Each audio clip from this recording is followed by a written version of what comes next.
अक्सर हम लोग मानते भी हैं, जानते भी हैं कि डॉक्टर भगवान का दूसरा रूप होते हैं और एक स्वस्थ देश, एक स्वस्थ समाज, एक स्वस्थ परिवार, एक स्वस्थ व्यक्ति डॉक्टर ही बनाते हैं।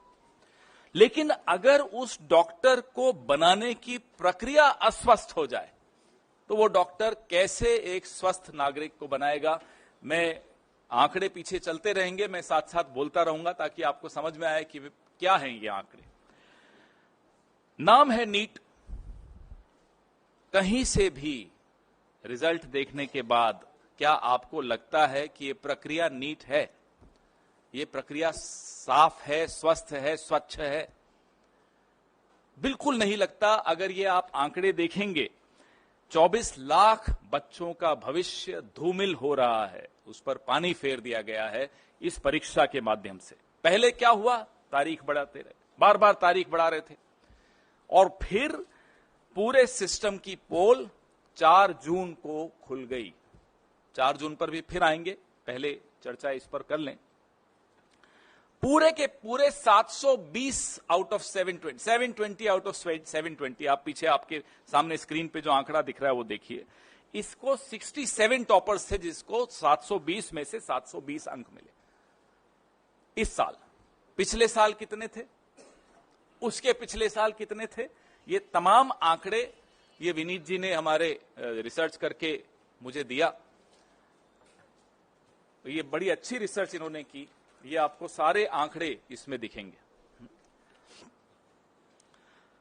पिछले 8 सालों में, चलिए पिछले साल का तो छोड़िए, पिछले 8 सालों में सिर्फ 7 ऐसे छात्र थे जो पूरे में से पूरे अंक लाए हों। 8 साल में 7 छात्र और 1 साल में 67 छात्र। यह अपने आप में चौंका देने वाला आंकड़ा है। शिक्षा मंत्री जी कोई जवाब नहीं। ये एक्स्ट्रा 2AB कहां से आया? प्रधानमंत्री की भाषा में अगर पूछें तो ये 2AB आया कहां से एक्स्ट्रा? उनको बड़ा शौक है इस तरह के इक्वेशन देने का। जयराम जी होते तो बड़ा मुस्कुराते इस बात को सुनकर, उनको भी बड़ा प्रिय लगता है ये उदाहरण। अब ये परीक्षा पे चर्चा से प्रेरणा मिली बच्चों को, ये तो हम मान नहीं सकते। परीक्षा पे चर्चा से हम में से किसी को कभी मिली है प्रेरणा प्रधानमंत्री से? लेकिन फिर घोटाला हुआ। ये कैसे साबित हुआ? बिहार में पुलिस ने पकड़ा, कई ऐसे लोगों को पकड़ा, आज वो हिरासत में हैं, जिन्होंने टेलीग्राम चैनल्स पे नीट के पेपर लीक किए थे।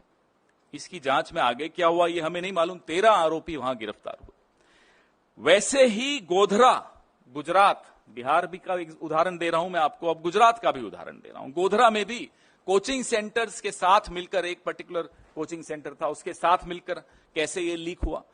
तो ये बिहार और गुजरात, ये एनडीए का गठबंधन क्या नीट डिजास्टर अलायंस हो गया है? एक उदाहरण बिहार से है, दूसरा उदाहरण गोधरा से है, प्रधानमंत्री जी की कर्मभूमि से है।